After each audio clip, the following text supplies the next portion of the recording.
Intercontinental Champion. Get it right, Mooney. The greatest Intercontinental Champion of all time. History will be made tonight. Excellence of execution versus perfection. Bret Hart versus Mr. Perfect. Well, Bret the Hitman Hart, the Intercontinental belt says wrestling champion on it. And for you to be a champion, you have to be perfect. You are excellent, but you're not perfect. There's only one Mr. Perfect, and you're looking at him. Coming up, a battle for the Intercontinental title. Let's go back to ringside. With me at this time, Mr. Perfect and Bret the Hitman Hart. Both of these men have advanced to the semifinal round. Gentlemen, before we talk about that, let me reiterate. Neither Tatanka nor Lex Luger are going to be advancing to the semifinal round. Bam Bam Bigelow was to have met the winner of that match. However, he gets a pass. He gets a bye, and he'll go to the finals to meet either you, Bret Hart, or you, Mr. Perfect. Before we talk about that particular matchup, Bret Hart, did you not say earlier on that you would prefer to wrestle Mr. Perfect over Mr. Hughes, and why? Well, I just wanted to wrestle Mr. Perfect because I have more respect for his wrestling. You think he's an easier opponent than Mr. Hughes would be? No, that's not what I said. Is that what you said? I think you probably kind of intimated that, well, really. You maybe took it the wrong way. What I meant is that I respect Mr. Perfect's wrestling ability, and I'd like to go in there and have a wrestling match. No, you said you prefer the endurance as to the size and strength of Mr. Hughes. Is that what you said? No, I didn't. I said that, you could have got by Mr. Hughes, what you're saying. No, I think very well I could get past Mr. Hughes. The fact that I think I can get past you. But the thing is, gentlemen, just a second here. Let's draw. Wait a second, guys, please. Let's draw a couple of analogies. Both of you are second-generation wrestlers.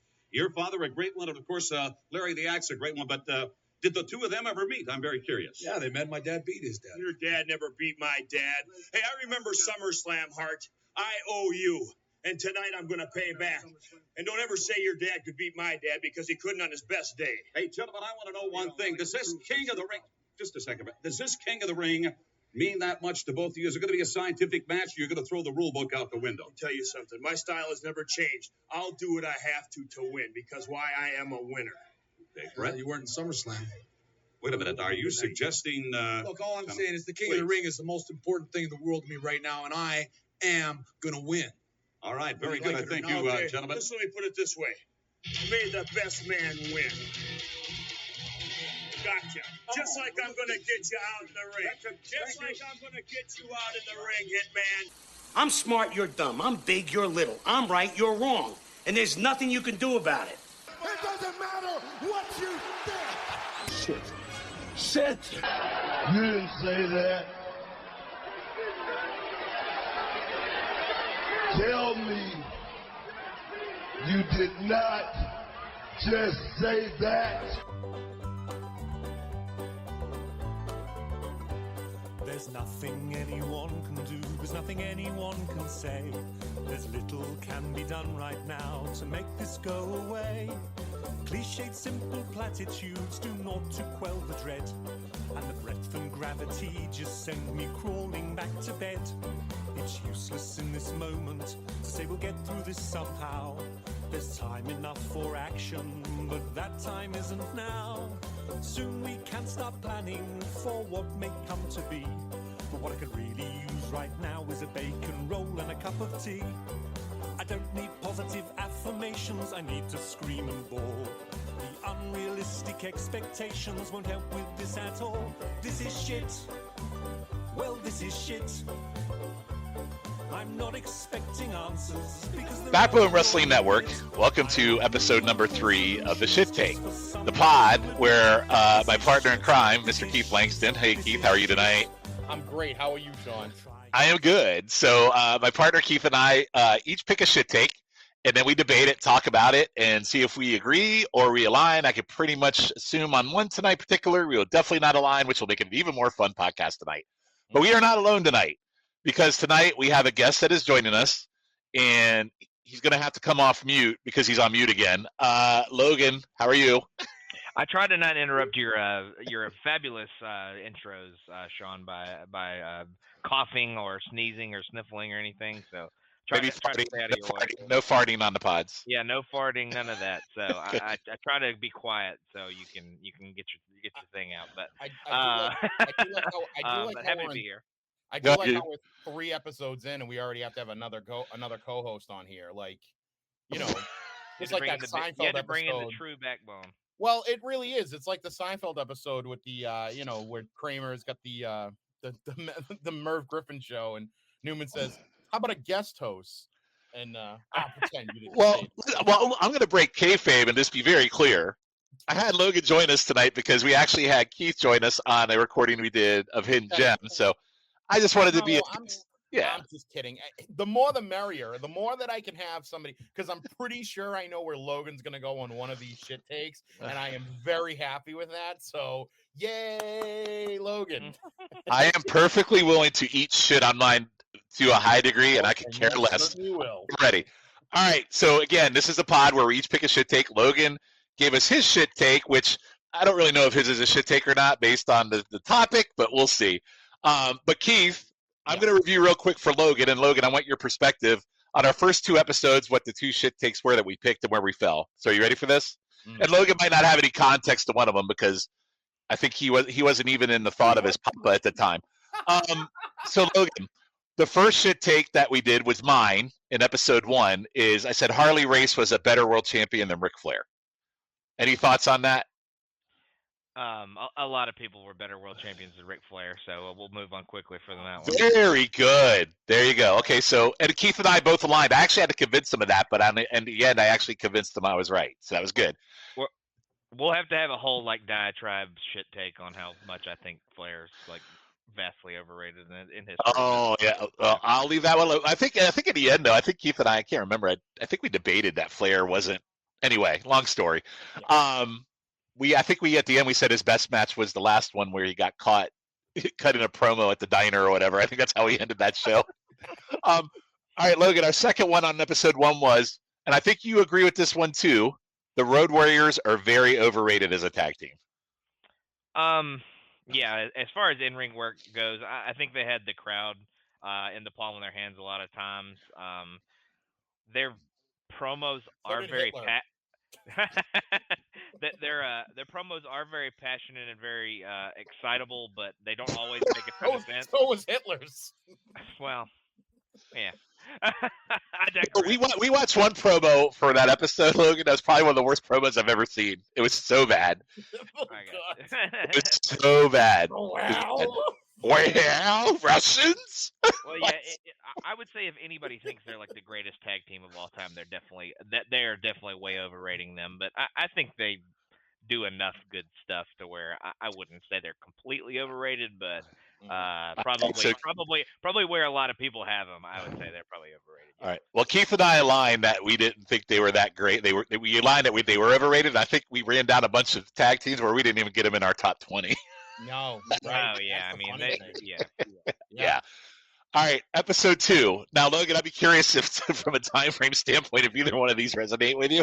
Oh, the first one was Keith, where he thought Tito Santana versus Randy Savage from Boston Garden in February, where Randy won the title, should have happened at WrestleMania 2. Mm-hmm.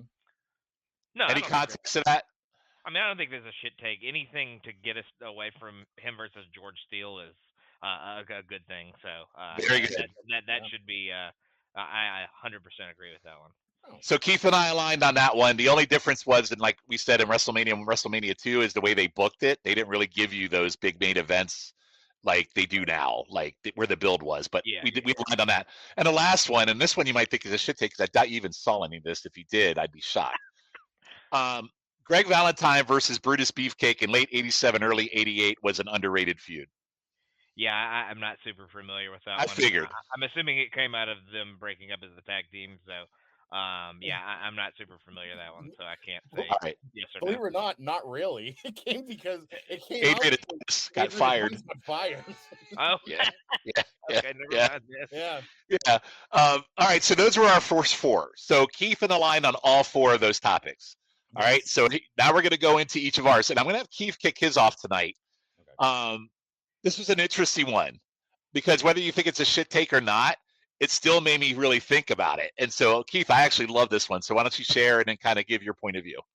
Alrighty. So I brought up that I believe that the SummerSlam 1991 matchup between Bret Hart and Mr. Perfect is superior to their King of the Ring matchup in their quarterfinal matchup or semifinal matchup for the King of the Ring.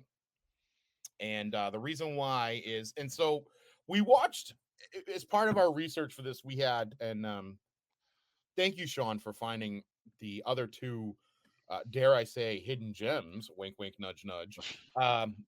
But you had the perfect Hart match from the Boston Garden, actually, from 1989.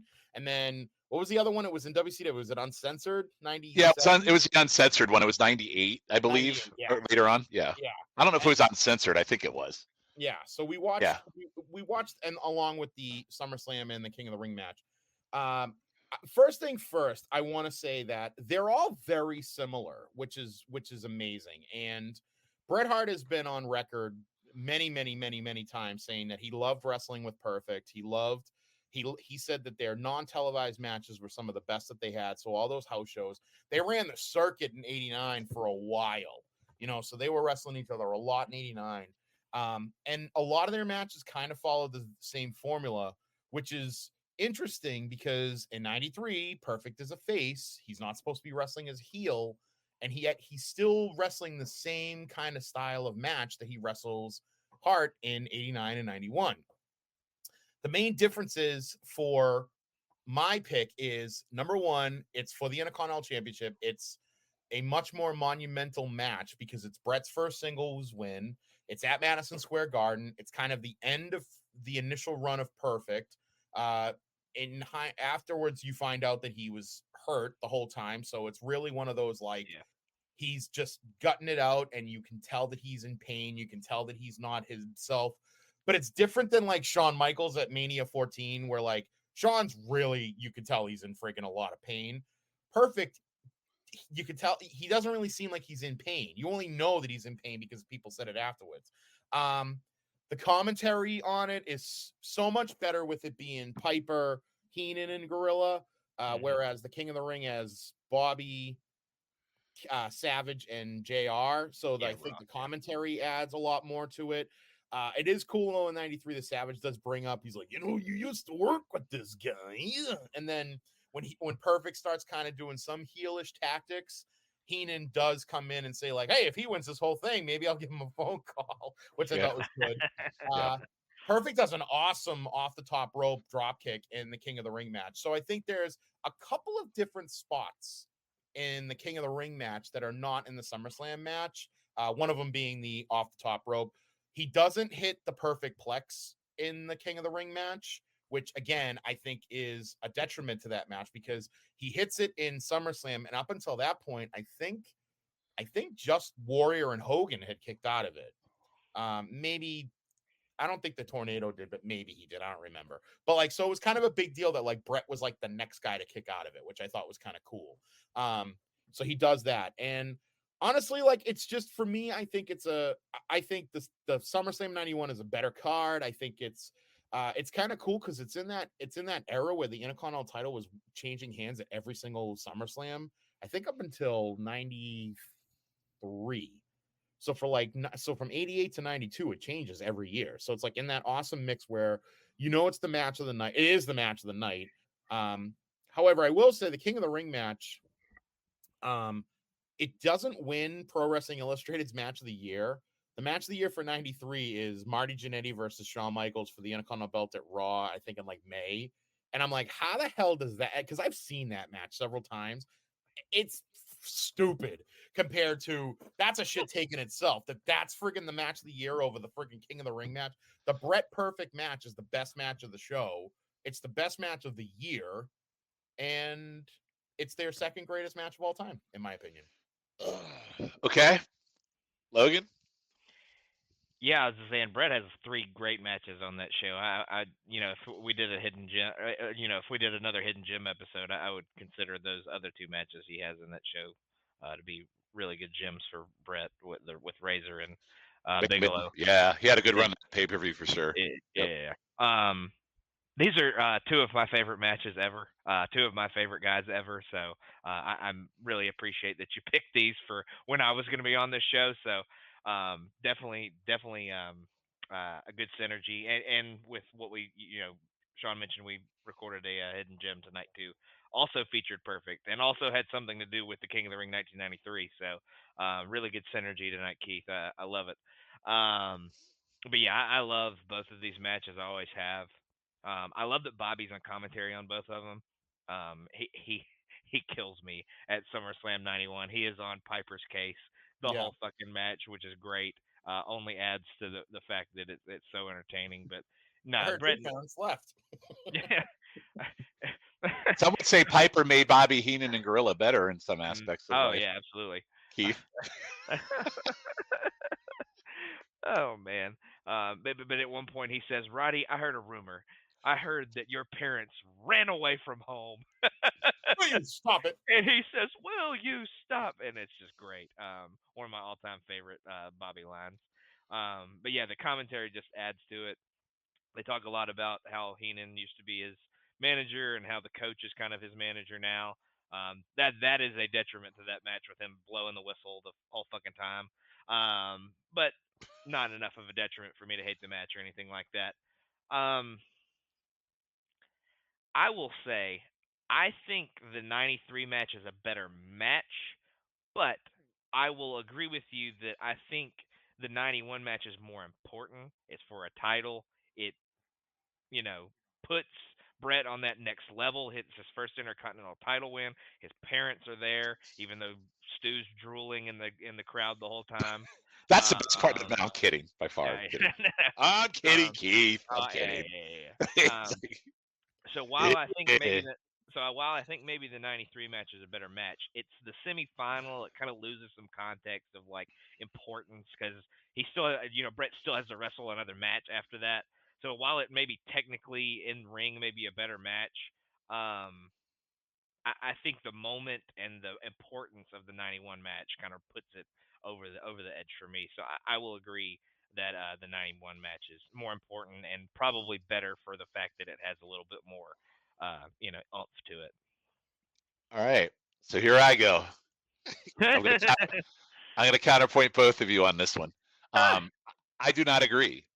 And here's why. Both matches are fantastic. No doubt about it. Like, you can't argue. They're great matches. And I'm like you, Logan. They're two of my favorites of all time. You brought up one instance for me. The coach is so random. And to be honest, I think no Bobby in that situation and having coach in it hurts the match a bit, in my opinion. Not the match itself, but the presentation. Here's the other thing that I think hurts it a bit. So you had a good promo from Perfect before the match. You had no promo from Brett. My problem with this era of Brett is he's very unproven singles-wise. He had just lost the tag team titles back in March to the Nasty Boys. Now all of a sudden he's in this run. I don't think he's cemented as someone that can be a singles Intercontinental champion at this point. Now this match does it, but at this moment in time, he can't cut a promo. He doesn't cut a promo.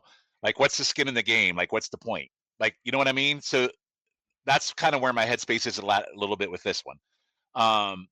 What's also interesting is, Keith, you brought this up. This match is almost verbatim what that 89 Boston Garden card is. Yeah. Like, literally almost the same moves for move for move. I think they do it better in 91, to be honest. On the Boston match, I actually only went like a 3.25. I didn't think it was like super great, but it is a hidden gem for sure in that time frame of 89. And it's like they went back and forth on Brett a lot because at 88, he went singles, feuded with Bad News. Then he went back to tag teams, and now they're trying to go roll the dice again on him here, which ultimately paid off in druthers. But he's not there yet going into this match for me.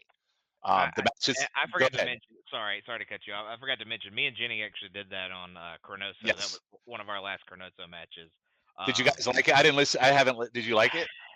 We were kind of disappointed by it. We expected a little bit more. I just remember the time frame it was in '89 with Brett. So, well, yeah. I think our context was we didn't think either of them were quite where they would be, and like obviously where they are in these matches.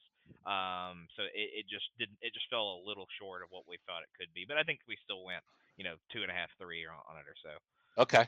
All right. Getting back to the SummerSlam match. Kurt, you brought it up. The bad back in itself and how he didn't sell the back itself and you had no clue how bad it was. That's amazing. That tells you a testament to him. Probably one of the best atomic drops I've ever seen to Mr. Perfect, and his sell on it is absolutely incredible. Yeah. The final minutes are just textbook Brett going all in to get Kurt down. What Savage and Steamboat probably should have been, by the way. Like just that back half there. I told you every pod I would bring that match up, Keith. Yes, I get kept that my word. dig in. I kept my beef. Gorilla, Brain, and Piper are great. You hit all that.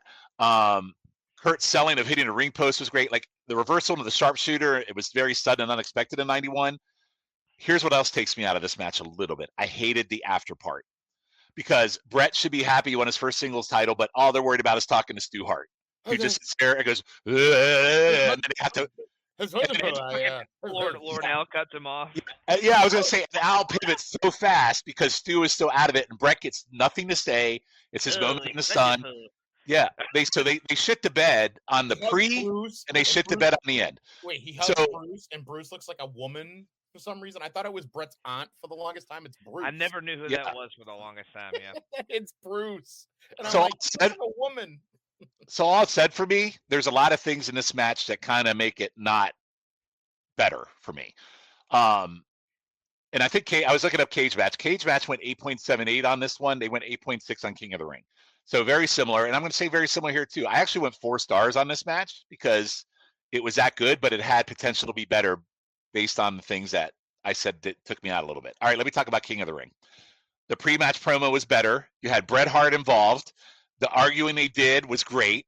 Bret's now 3 years into his single run, and he's a former world champion, and he's more proven at this point. It's one of the reasons I like it. So it felt different in the air, and it felt different in the ring. Maybe not as rehearsed. I thought the takeovers and tosses flow were more flowing for me. Both of them were in great shape. I actually like Ross, Heenan, and Savage on commentary. I thought it was very good. Ross adds a different element than a Gorilla, obviously. You're not going to ever beat Gorilla and Heenan, ever. But Ross here is relatively new. I think he debuted at WrestleMania that year, right? Correct. I think there was a little too much kicking and punching for me during some of the heel moments where Kurt kind of pivoted to being a heel again in some aspect. But Brett sells, his comebacks is good. There's a figure 4 spot. There's a good balance and fast pace and limb work. And there's balance of slowing it down. Brett kills perfect with a forearm that absolutely looked savage in it. And again, I just like the match better. I think they worked it better. I love 93 Kurt Hennig better than I liked Mr. Perfect in the beginning. And it's been very different matches at different times with the same wrestlers, but they're also at different thresholds of their career versus 91. So I went 4.25. So for me, this match is a smidge better. And Logan brought it up. The match itself is better. So that's where I ultimately landed, but I also think Bret Hart is in a better spot than he was in 91 to make this match even better, take it over the top for me. Fair? I think I sold my case pretty well. If you guys still like 91, that's fine. I'm just giving my point of view. So. Yeah, I mean, like I said, I think the match in 93 is probably better, and it's not like the gap is very small. Yeah, I meant 93, not 94, but 93. Yeah. The gap is very small, but very small. Brett winning his first title, the moment, the show that it's on, I love SummerSlam 91. It's one of my favorite shows ever, which is super random, but yeah, I mean, like the show is just great. I have a lot of nostalgia feels for it, so yeah, I think the match technically at 93 is better, but the moment combined with the match at 91 probably takes it. And the other beauty of 93 is it's officially the end of Hulk Hogan. And they're clearly sending Bret Hart to, and Bret Hart, I mean, you want to watch a good series of matches. Logan brought it up. Those 3 matches are amazing between Razor. Like what a fucking run for Bret Hart in that pay-per-view. Yeah, absolutely. So I can't say it's a shit take. I'm just telling you, I like the one match better. So I don't think there's a loss in either one of these matches. So. I mean, and again, the only thing I would say is, it's funny, and I'm going to come back to this. The original tournament bracket at WrestleMania 4 would have had Savage facing Steamboat. Which would make sense. In like a semifinal, but they didn't want to do that because they didn't want to steal from Savage. They didn't want to steal any of the the heat from Savage. Yeah. So they flipped it around and everything like that. In this case here, they didn't care. It was face versus face. It was fine. This as a final might have been better. But the fact that I don't disagree with. I don't disagree with that. But the fact that it was a semifinal match, yeah, I did like that they did the Vienna Boy Squire spot twice. Oh, They yeah. did it in both matches, which I kind of thought was great. Like, Perfect was great at that. The only thing that would have made this better, he really didn't do it yet, but I would have loved it if Brett had done the figure 4 on the ring post. Mm-hmm. But that wasn't a move set. He didn't do that yet. So, that was, I don't think he really introduced that until like 96 when he starts messing with Brett, with Steve Austin. And and it's a great move. So it would have been great. But I think you didn't sway me on this because I just think it's, like I said, and I'm going to echo what Logan said. It's the whole package, not necessarily the match. But the reason why I did want to say this, and this is something I forgot, the reason why I was thinking this is because we all know what you feel or how you feel on Savage and Steamboat. Would you say that where does this rank on your list of like Intercontinental title matches?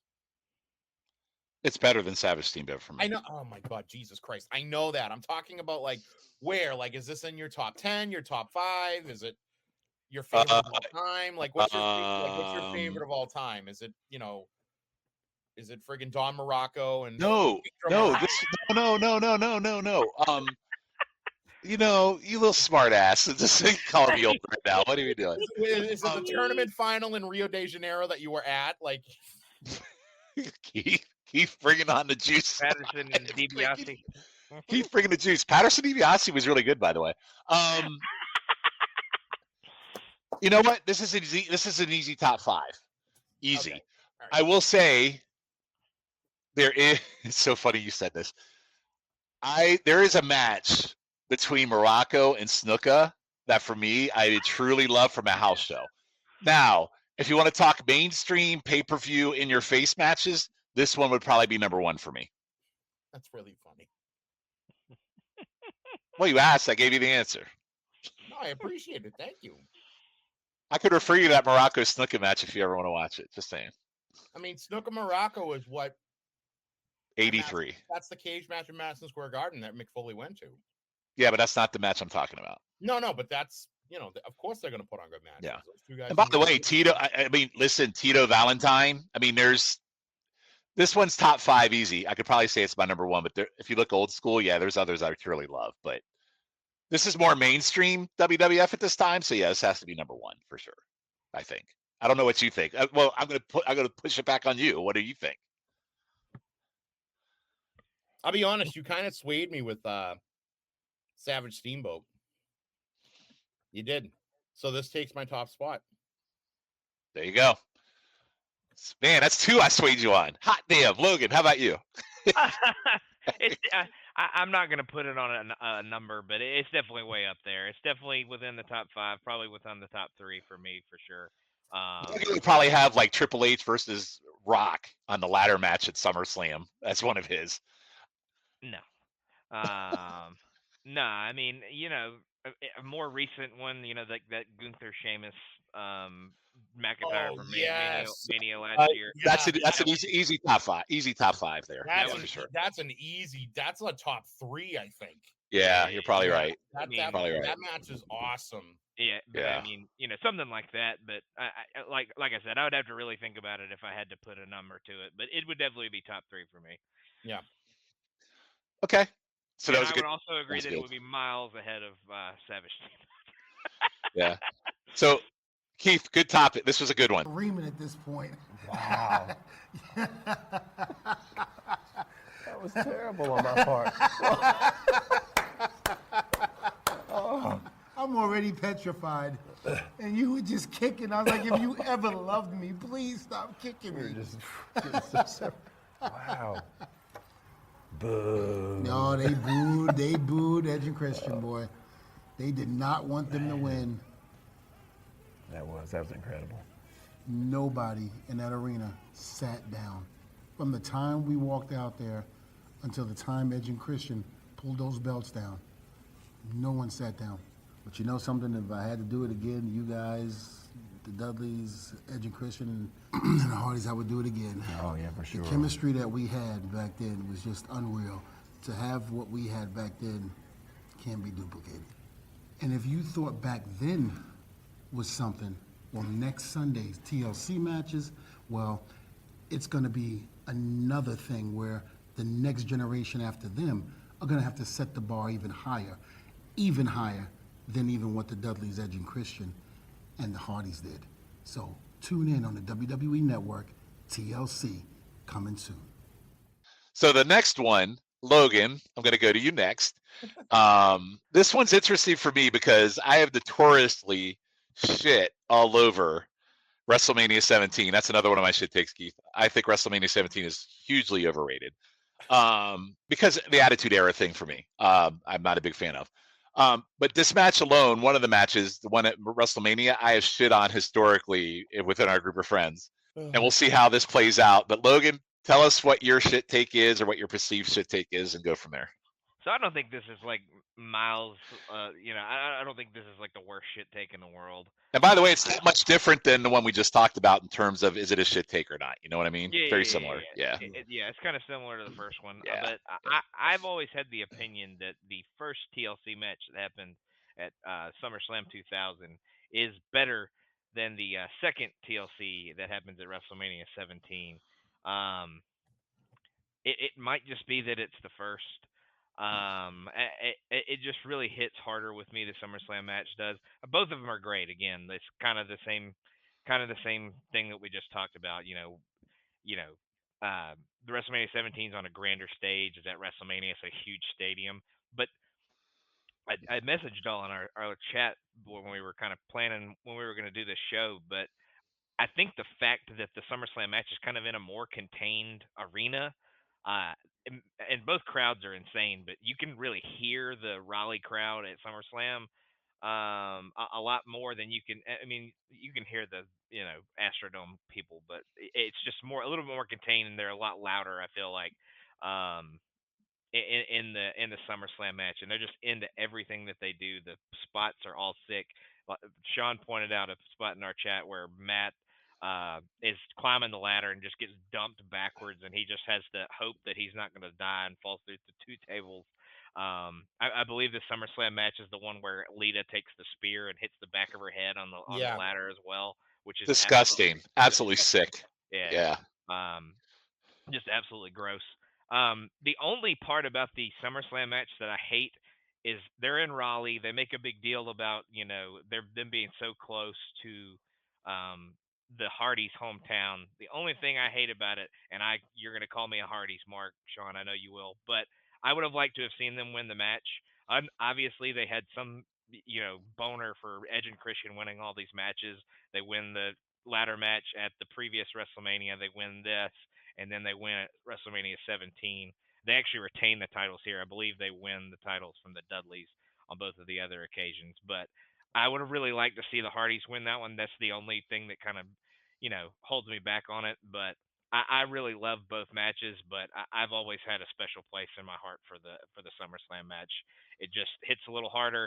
I don't hate interference, but adding the 3 extra people, I feel like adds a lot to some people, but it kind of takes away from it for me. I think it's another reason I like the SummerSlam match better. It's just the 6 guys going at it, trying to just destroy each other.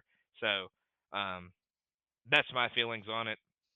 Like I said, if you like the WrestleMania match better, I'm not going to hate you or, say you don't have a good opinion or whatever. But it's just, I feel like most people like that one better. And I feel like the SummerSlam match is just in my mind. And honestly, I was on an episode of the Special Relations pod that I was on the PlayStation Nation wrestling feed for a while. And I actually picked this match to live watch on that show back when they were running that little gimmick at the end of their shows. So, but yeah, what are y'all's thoughts? Keith, what do you think? Yeah, Keith. I think I agree with you in this. Yeah, I think I do agree with you. I think the addition of the extra people maybe hurts it a little bit. Mm-hmm. Yeah. No, I agree. I don't think it's I don't think it's as much of a shit take either. I think I like both matches. Again, it's another one of these where it's like they're both great matches. Yeah, both were like full on TLCs, right? Because I know it was like the TLC, like the first time that they had the 3-way it wasn't a TLC. It was just a tables ladders match. Yeah, it was really just a ladder match. Royal Rumble, right? They had the Dudleys and Hardys, right? Yeah, it was just a ladder match because that was the thing is like that's before like Edge and Christian started the concerto thing. Yeah, so that's why they made a TLC. I mean, the best thing that came from those matches was that you could do them in the video games. And the video games were so friggin' awesome doing them in the video games. So, but yeah, no, it was weird having like Rhino and Rhino, Spike, and Lita. Like that was kind of weird, like having them involved and everything. But it was cool. I mean, I don't know. It got a little too much with the tables, you know, like the Dudleys and the tables. I don't know. I'm not as big of a Dudley fan as I think most people are. So yeah, and not to cut you off, but I hate the Rhino spot at the end where he just carries. Oh yeah, up to the titles. I can't stand that spot. Yeah, no. But I remember like WrestleMania, the one that ends at WrestleMania, isn't that the one where they put the table on in between the two ladders? That's WrestleMania 16. Yeah. So that's that one. Yeah, that's a cool spot though at the end, which I always thought was like, why don't they just do that all the time? So I'd love for that. That's like one of those things that like sticks in your head. Like, was it Jericho? Was Jericho giving Chris Benoit the walls? That's not the tag titles. That's for like the Intercontinental belt, I think. Right? Yeah, that's at Royal Rumble 01. They have an IC title match. But that's such a great image of him doing the walls on the top of the ladder like this, you know, with the table on top of the two ladders. So yeah. But I would probably agree with you on this, Logan. Okay. Gotcha. Sean, what'd you think? So just for context, cage match. The TLC Mania match 9.57, the SummerSlam match 9.28. That's cage match. So I agree with both of you. And you brought up a bunch of the main reasons why. All the outside interference. Now I will say the outside interference, it was batshit insane what they were doing to each other when they all came in. What's going on? Right? So it was batshit crazy. It was batshit crazy where they all came in. Hello. It was absolutely batshit crazy where they're like hitting with each other with chairs, the Dudley Dog, even Lita, like really good spots, but it takes it out for me a little bit as well. Like, and then you brought up the spot with Rhino. I hated it as much as you did, Logan. I hated that ending. The SummerSlam match for me, one of the reasons why I liked it so much better, it really boiled down to two things. The Matt Hardy spot is absolutely ridiculous. And I never in a million years thought I would praise anything about anything to do with the Hardys. But to fall backwards into the table the way he did was absolutely disgusting. And then the shot that Lita took with that spear and how savage that spear was disgusting. And so you had one outside interference with Lita versus in the other match you had three. Both matches are batshit insane. And Logan, I gotta admit, and Keith, you might not know this either, but many, many years ago, we did a whole WrestleMania pod on WrestleMania 17 versus WrestleMania 19 on Place to Be Nation, because I'm a big 19 guy. And 17, we would talk about this match, and all I did was shit all over it during the whole live watch. Like literally shit on it. And every chance I get, I shit on that WrestleMania match. I watched it again. Holy shit. It was really good. It was really good. And again, it's kind of like the King of the Ring with Brett, and it's literally you're like a quarter star if there's a differential for me. But those two spots in that SummerSlam match, I just said they won me over big because those were absolutely gross. Absolutely gross. Now you know why. Now you know why Matt Hardy walks like he rides horses all the time. So models back and forth for that couple. Anyway, so yeah, not a shit take. I think we're all lined. We're all lined that SummerSlam, even though maybe a smidge is the better match for sure. So good one, Logan. Larry Zbyszko. Well, you know something? I am not sorry. I'm not sorry I yelled, Bob. I'm not sorry that I went through hell. Because, you know, it made me tough, and it made me mean, and it made me realize that this whole world, from Bruno to anybody, you have no friends. You do everything yourself on your own. You know, if you got off your big facade of all your bull crap backlit and quit crying to everybody and begging the people to support you and pleading with the promoters and crying to the officials that maybe they might respect you as a man. Well, I tell you something, I can't respect you as a man. In fact, I don't even see you there. All I see is a little piece of white with a red thing on top and a belt across your waist. And the only thing I'm interested in, Bob, is that belt. And I'm going to say for the last time, because this Monday night, Bob, you got 2 days, and you better hold on to it. You better hold on to that belt, and you better sleep with it, and you better hug it, and you better kiss it, and you better shine it, and you better take a lot of pictures with it, because you're not going to have it no more after Monday, Bob, because I hate your guts, and I hate everything about you. And the most of all I hate is that you got that belt. And I'm telling you something, that belt should have been mine 2 years ago if San Martino hadn't given me the wrong advice and screwed up my whole career. All right, you can hear the chants of USA in the background, and that can't be a popular chant with world television champion Lord Steven Regal. Apparently, why on earth are you here? Last week I demanded that I have a public apology off that Zbyszko chappie. I want him here right now, and I want my apology. Oh, wait a minute. I'm not going anywhere till I get it. Get him out. What do you think? You're playing with chopped liver, pal? This is my job. I want to tell you the truth. Lord Regal, I have made arrangements. I've got Larry Zbyszko standing by. I'm going to ask the living legend from Pittsburgh to join us if he would. Here he comes. Ladies and gentlemen, one of the all-time greats and a man, of course, who has joined us beyond the microphones as of late, Larry Zbyszko. Larry, these gentlemen feel that they're owed an apology by you. You know, I understand we have a problem here. Let me make one thing clear. I am here only because of the request made by Mr. Okerlund, but we will clear some things up. Look, I'm not a very apologetic type of guy, okay? Once in a blue moon, I apologize to the wife only so I can live happily ever after. But I'm not apologizing to you. I'm not here to apologize to you. Okay, we're going to clear it up. I'm not going to interview you anymore. I don't need the aggravation. Good luck, Gene. All right, thank you very much, Libby. Hey, you don't just... You better be apologizing to his lordship. You better be apologizing. I'm not here to hit anybody.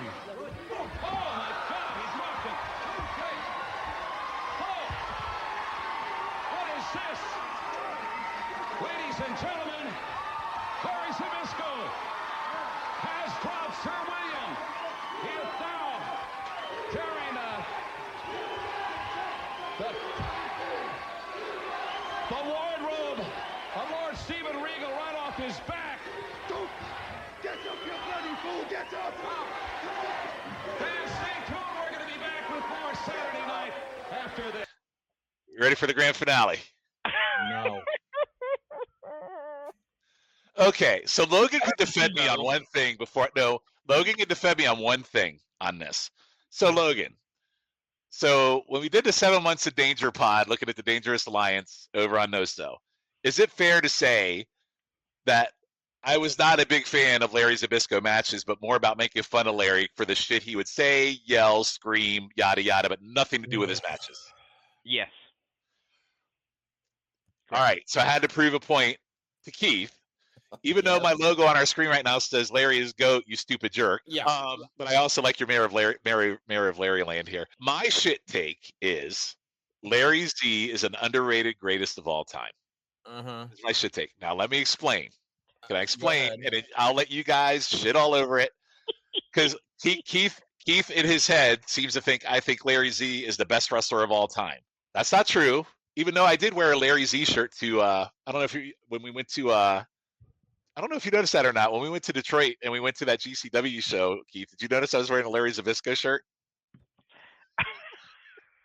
Judging by his reaction, I don't think I don't think I noticed. And if I did, I probably just rolled my eyes. They fell out of my head, and then thankfully the glass brought it back in. In all fairness, our good friend Matt Souza bought that for me. So I wore it to that show for Matt Souza. But we were knee deep in Larry Zbyszko when we were doing a Danger Alliance pod. So anyway, here's the thing. Larry Z is good on the mic. And I don't care what you say. He is fantastic on the mic. He was fantastic on the mic with the NWO.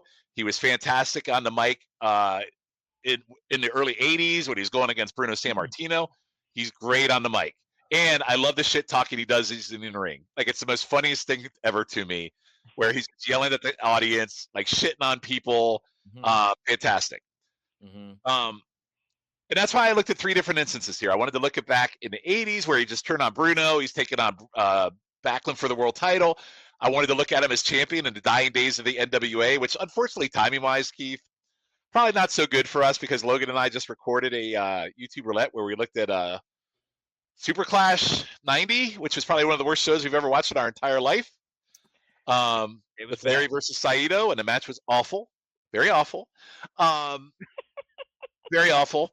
But then I also looked at his match against Regal in 94. So here's the thing. In the AWA, in his dying days, he carried it. And he had good matches. He had matches against Morocco. He had matches against Nikita Koloff. The Harley race match I had us watch, listen, I know it's not Pete Harley, but it's Harley in 1990. And he's older in purple, which I don't know why Harley Race was wearing that. It's awful. But it was Harley's last hurrah. And I thought Larry actually did a very good job with him in the match. Like, for an AWA World Champion in his dying days, Larry did a good job as the champion. And a match with Harley Race probably would have been a classic a long time ago, but in the dying days of the NWA or the AWA, you can get Harley to come in and do a match with you. Fucking A, do it, right? In fact, that match was at the last ever TV taping for the AWA. That was it, last taping. Bob Backlund, he had just he had just turned heel. He just literally turned heel on Bruno, and he's facing Backlund. Now, was the match like this greatest match of all time? No, but I didn't think it was terrible either. Like, so if I look at that match, I would say it's probably 3 stars, not 4, not even close to 4. 3 stars, 1980 taking on the champion Bob Backlund. The 1990 race was cooked, absolutely cooked. Okay, and again, it's like late AWA, but it's a good match. It's a solid match. I won a gentleman's 3. Now, Logan, I know in our chat you said I was out of my fucking mind, but I wanted a gentleman's 3. So you got 2 decades, 80 and 90, against a former world champion and another world champion. 3 stars solid. Then we get to 94. Okay, so this is 2 years after Larry was officially done with the Dangerous Alliance, Logan, which we agreed that run was pure shit, right? Absolute garbage. Mm-hmm. But Regal in this match was a great match. The promos that they had, the way they set it up, the series that they had was fantastic. And the reason why, and I'm going to go back to the reason why I like this match, and on other pods or whatever I've said, hey, Steamboat versus Regal sucked. You know, on the Hidden Gem we did, I said this match sucked because it reminded me of Regal's. This match is also pretty much the same match, except they added the stiff shots. Regal is very good in this, and I think, Keith, when we pre-did this pod, you said that Regal carried the match. I disagree. I think Larry carried this match because Regal is still new in WCW. Larry coming out of retirement, their feud is great. This match for me, did you know that this is the highest rated Saturday night match that was ever in the history of TBS? Did you know this? No. Okay. I love the match. For me, I think it's a fantastic match. Larry coming out of retirement after 2 years and to be able to carry that match is unbelievable to me. And I went 4 stars on it. And I know you're probably going to tell me I'm nuts, but it had a good balance of mat work. It had a good balance of stiffness. And then here's the ultimate shit take. Yeah. Larry carried the WCW side of the NWO era to a degree higher than anybody else did pre-Sting getting involved.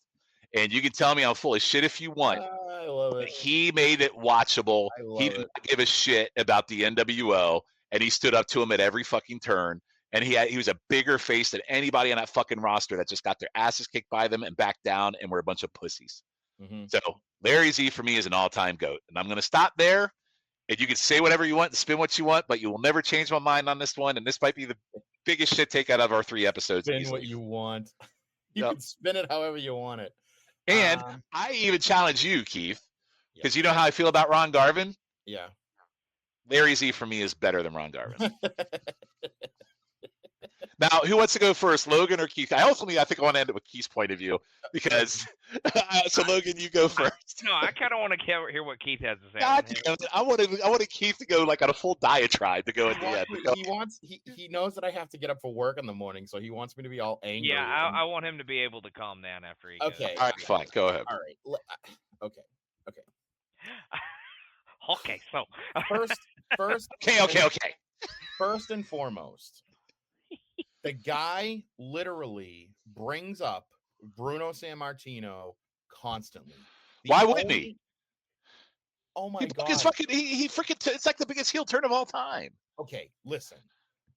Okay.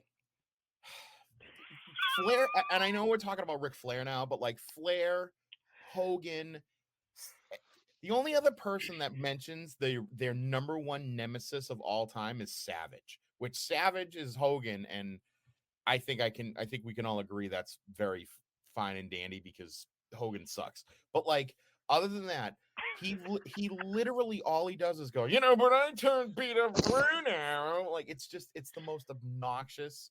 Like, just get fucking over it, dude. That AWA promo was just so dumb. And then he comes out to fucking Tina Turner's Simply the Best. Like, what a great time frame song for him to come out to. Oh my God. See, but stay with the times. Like, there's nothing I'm gonna say that's gonna change your mind. It's just he's the king of stalls. It's like the Larry Zbyszko school of stalling, where he goes out of the ring, he walks around the ring, he's fucking stalling in the ring. It's that stupid fucking haircut that he has, that fucking weird boy, like tomboy fucking what's that fucking paint boy fucking haircut? Like, he's just he wear, even the way he was wearing the AWA title, it was literally like underneath his tits. That's how fucking high up it was. Like, you can tell that Larry Zbyszko walks around his fucking retirement home now wearing his pants all the way up to his fucking. It's not his fair. It was a poor design for the AWA title. Oh, stop it, will you please? And then,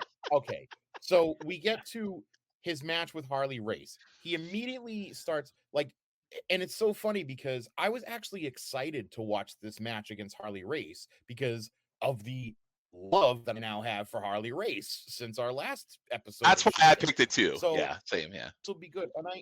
And I know that it's like late stage Harley Race, and it's whatever. But it was weird because he had different color purple because he had his royal. He had his crown pants on and then like a different lighter purple singlet. I don't understand. But regardless, it's just the same plotting, just boring, fucking noisy, stupid Larry who doesn't know how to wrestle because he's fucking 100, and just everything about him. Hey, I need Susie here to do a Zbyszko impression right now. Yeah. New World Order, and then okay, then we cut to he finally leaves AWA after he delivered the kiss of death to it. I mean, seriously, how do you run a company out of business? Make Larry Zbyszko your champion. Well, by the way, he did retire 2 prestigious titles: the Western States title as champion, and AWA title as champion. God, I hate you. The Western States. Wasn't there only one other champion? That was Barry Windham. Barry Windham. Anyway, so you have, and then he goes to WCW. And it's funny because his run in the Dangerous Alliance is actually pretty good. Oh my God. Keith, we did 22 episodes watching the Dangerous Alliance. I know. It's awful. Oh, I know. Awful. But to me, that's his best work because he's oh my God. He's just, dude, he's just the same guy. He's boring. He's boring as all get out. And he sounds like a dickhead when he fucking does his promos. That's why he's great. No, it's not. It's not ironic. It's not ironic, dickhead. Like, he's a boring you stupid jerk. He's seriously, it's like a stupid jerk. I'm not even sure I need to go after this. It's just everything about the man. I mean, and I can't stop saying it. It's like, I may go every single episode now talking about why the fuck is Larry Zbyszko still talking about Bruno in his backyard. Like, seriously, the guy doesn't stop talking about Bruno. Bruno Sammartino is rolling around in his grave listening to him talk about, Bruno and I turned and I retired Bruno. And he didn't retire Bruno. Bruno it's kind of like me talking about Savage Steamboat every episode. Same thing. He retired. He didn't retire anybody. He didn't retire Nick Bockwinkel. He didn't retire anybody. Actually, he did retire. He kind of did retire Nick Bockwinkel. Oh my God, here we go. He gave the coins to freaking Hennig, so I mean, technically he did. Yeah. Take it easy. Okay? Just the guy married. The lack of respect is disheartening. He's the original Triple H. He married the boss's daughter, so that he could be champion. Get it in while you can. It's okay. And it just makes sense that he's the I love captain. the original Triple H. That's great. He's the original great. Triple, and that's awesome. insulting to Triple H. And I I apologize. love it. I love the original Triple H. No, don't apologize. It's fantastic. I apologize to Triple H. He did exactly to G. I'm so sorry, Hunter. Wait, he did exactly to Greg Gagne what Triple H did to Shane. He freaking muscled him out. This is my real son. So yeah, I mean, I'm sorry. He's your so prototype, just generic bad guy number 4, like offense and defense. Like it's just he's the worst. He's the worst. He is not a goat. The Regal Zbyszko. You didn't like the Regal Zbyszko match? I liked it because I like Steven Regal, and I don't like it. No. If I could have watched Steven Regal wrestle by himself, I would have been. You know what? Let's put it this way. I enjoyed the Regal Bill Goldberg match more than I enjoyed the freaking Regal. This match, Regal versus Zbyszko, is better than your Doink on Hidden Gem. Okay, and that's your freaking opinion because you have a fucking boner on the backbone. I don't. I even said at the beginning that Logan will attest I was not a Larry fan. I don't know where you hit your head and all of a sudden became a Larry fan, because it's just somebody needs Listen, to hit you every back. wrestler has a run that's shit. Oh, hey everybody. Yeah, his entire run is shit. No, it's not his whole entire run. Okay. All right, listen, agree to disagree. That is a shit take that I would clearly like to zap away with my fucking bidet. Thank you very Well, much. I'm glad End your of rant. portable bidet. Your portable bidet. My portable bidet. When I see you at SummerSlam, I'm gonna squirt you in the face with my portable bidet. That's great. Especially if you wear that Larry. This is what this pod is all about. I love it. You need to wear the Larry shirt, and I'll wear my shirt with Honky Tonk Man's face that says "This guy is an asshole." I will wear my Larry shirt at SummerSlam. I'm gonna wear it to GCW again. That's what I'm gonna do. All right. So Logan, Keith did a really good job counterpointing. How about you? So I'm gonna land somewhere in the middle. Shockingly. God, I'm not sure how I could follow that. Told you we should have ended on that one. That was beautiful. Yeah, Yep. maybe I fucked myself. Anyways, I do think he is a very good interview. I think he's good on the mic. I think he cuts some pretty fired up heel promos. So I don't disagree with you there. I think he's pretty good at that. I think he's a pretty good seller in the ring. I think he's good. I do like the talking and the, oh, why did you do that? You know, I love all of his noises and his fucking just sounds and stuff that he makes in the ring. So Instantly when you do that, there's so much joy in me because I love that about Larry. That's what I'm saying. It brings me joy. Yeah, so his selling ability is really good. I will say I agree with Keithy. His offense and his working ability isn't all that great ever in any of these. I will say he does really good. They both do very well in the Regal match. That match is very good. I really enjoyed it. I'm glad we got to watch that one for this pod. That whole series they have is really good. There's like 3-4 matches between them. It's really good.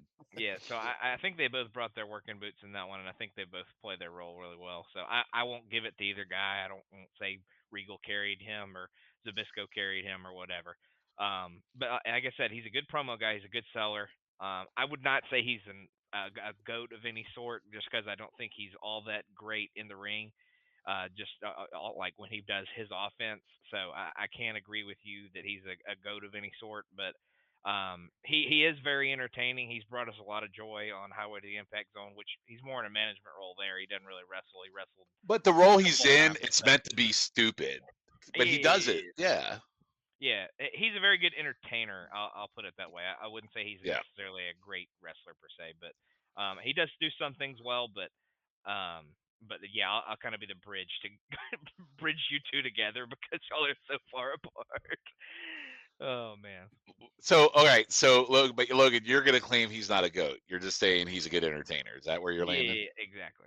Mm-hmm. All right, well I'll take that as a win for Shawn, and say, Keith, you're wrong, and Keith, anything else you'd like to say about Larry Be a Zbyszko? neutral party. Look, you can say whatever you want. I know my truth, and I speak my truth, and that guy sucks. So Okay. No, so, stop that. I can't. New World Order. I have a New World Order in my pants. No, I'm gonna go back. Okay, so let me add one more thing about the NWO. Okay, so Logan, notoriously, I hate the NWO shit, especially after a certain time frame. Logan, you like that area? You like that era of WCW, right? Not particularly. No, not Oh, really. good. Okay, good. Am I wrong? With you. Am I wrong in saying Larry was a big part of being the face in that whole thing for the WCW side? Am I wrong? I actually agree with you on that, but I feel like that's just like how bad WCW books the faces in that generation. It's so awful that they don't build anybody up other than Sting, and which makes it seem like, when they book Zbyszko to face Hall and have that match, and I think he actually beats him. So, like the fact that they book him like that, I think he actually is one of the better faces on that side. But it's more because of the horrible booking they put NWO over everybody. So, well, they didn't book Dusty to do it. They made Dusty a heel, one of the worst freaking moves of all time. So I would say Larry's probably the hero over Dusty Rhodes in that point in time. Keith. Oh God. I don't. I mean, it's not good. I mean, they shouldn't use him as like one of the top faces, but they do present him that way. Yeah, for sure. seriously. I mean, this is just embarrassing. All right.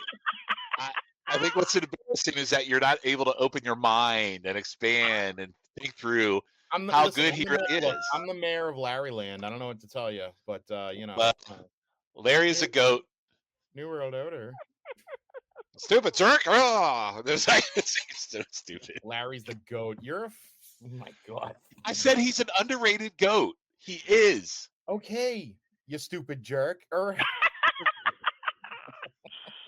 right, so we're gonna end it on that note. So this was a really fun episode. Thank you for joining us for the season finale, the series finale of the shit take. I mean, I don't know how it gets any better than what we just talked about, but I also think this is going to be a good one. Although Keith has picked a really good one for our next episode, and we won't spoil it. Where I'm probably going to have the same vibe, so that'll be a good one.